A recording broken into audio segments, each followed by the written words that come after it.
What's going on, everybody? Joel back with you for another video here on the Snap-on Tool Review. Snap-on has just released its brand new Thermal Imager Elite, full of a whole bunch of updates and new features and upgraded and all that crap.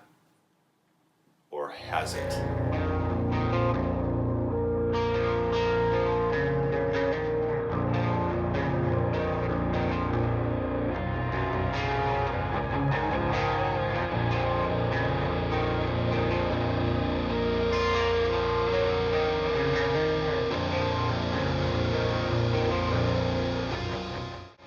Guys, welcome back. As I said, Snap-on has released their brand new Thermal Imager Elite. This is the upgraded predecessor to the Snap-on Imager EETH 300. This is roughly a couple years old now, and they've updated it.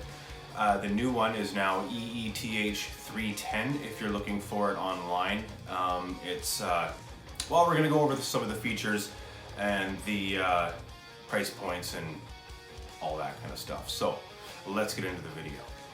All right, guys. So as I said, we're going to get into some of the features.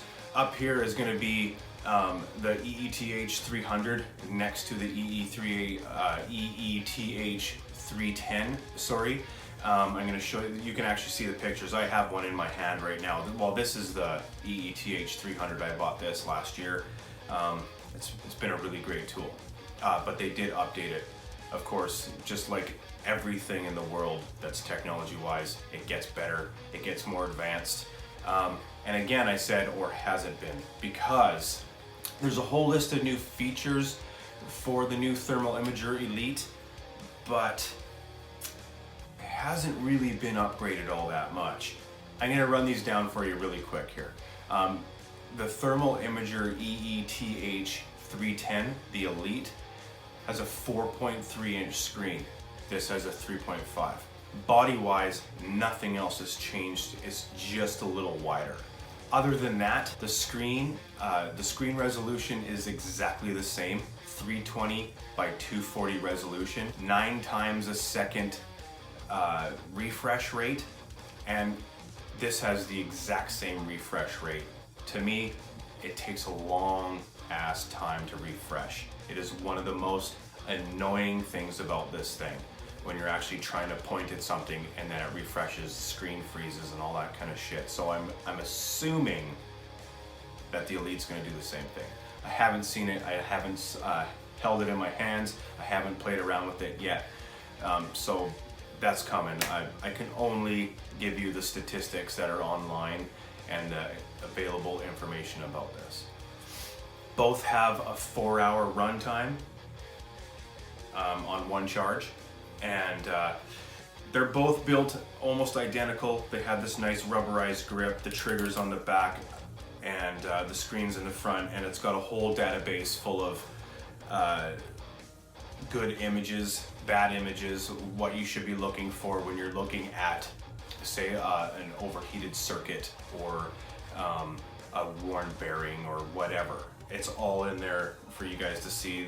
The database hasn't changed all that much from what I can tell. Software-wise is where this thing is gonna be miles ahead of this. So we have now picture-in-picture, we have split screen, we have image blending so that you can look at the camera and then start to blend it in so you can see where the hotspots are over the image, basically. And it also has a 20-second video recording, which is something this doesn't have. It takes pictures, that's about it.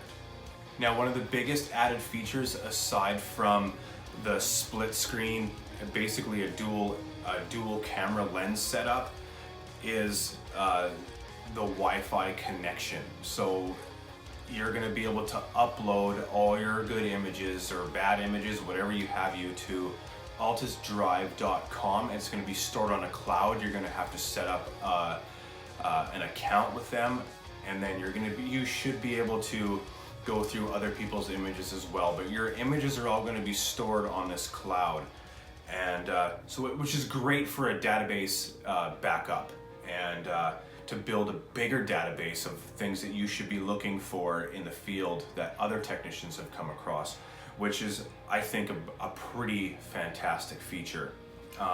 Setting it up on Wi-Fi, I'm sure, is probably pretty easy. Some things just aren't easy to set up on Wi-Fi, but you're going to be in your shop, so you set it up once and you're going to be done with it. Obviously, every time you turn it on, and it's probably going to connect to Wi-Fi. I'm assuming. I haven't seen any videos on it actually being used in the field yet, so look out for that, because as soon as I see this on my dealer's truck, it's going to be in my hands, and I'm going to be stealing it for a little bit, and I will probably make some videos, comparison side-by-side videos and all that kind of stuff. Price point for this thing, online right now, $13.95 US. That's $1,395 US. You heard me correctly. You guys already know this because you probably own one. This is why you're watching this video. The new one is somewhere around $1,700 to $1,800. If you trade in, you're not going to get back what you paid. You guys know just as well as I do, your dealer looks up how much you paid for it, and if they got it on a deal, say you paid $1,000 or say you paid $800, they're not going to give you that back. They're going to obviously lowball you, and they're not going to be able to give you back what you paid for that tool. So the question is it worth the trade-in? I don't know. I haven't played around with it, so I don't know if the refresh rate is actually going to be better. Like I said, that's one of the biggest pet peeves about this thing, is that slow ass refresh rate. But I do have to have it in my hands and play around with it first in order to be able to really report that back for you guys. So I do want to know, have you traded up to the EETH 310? If you have, leave a comment in the section below. Let me know how it is working out for you, what the differences are that you've already noticed. Any bit of information helps for people that are searching in the comments for more information from what I've already provided. And if you own the old thermal imager, not really old, but are you going to trade up? And last but not least, if you don't own one, are you going to go with thermal imager A or thermal imager B? Leave a comment in the section below. Anyway guys, I hope you enjoyed this video. Remember to comment, like, share, subscribe. Check me out on Instagram, Patreon, Facebook, Snap-on Collectors, and all the social media crap that you can find. And peace out, guys. See you in the next one. Thanks. Oh, hey, you're still here. Cool. Well, considering you're still here, this link up here will get you subscribed if you're not already. Remember to hit that bell notification so you guys get notified when I upload a new video. This one down here, that is the merch link, so you guys can get sweet ass shirts like this. And that one right there, that is the most recommended video for your viewing pleasure. Sit back, relax, enjoy the next couple of seconds. Thank you.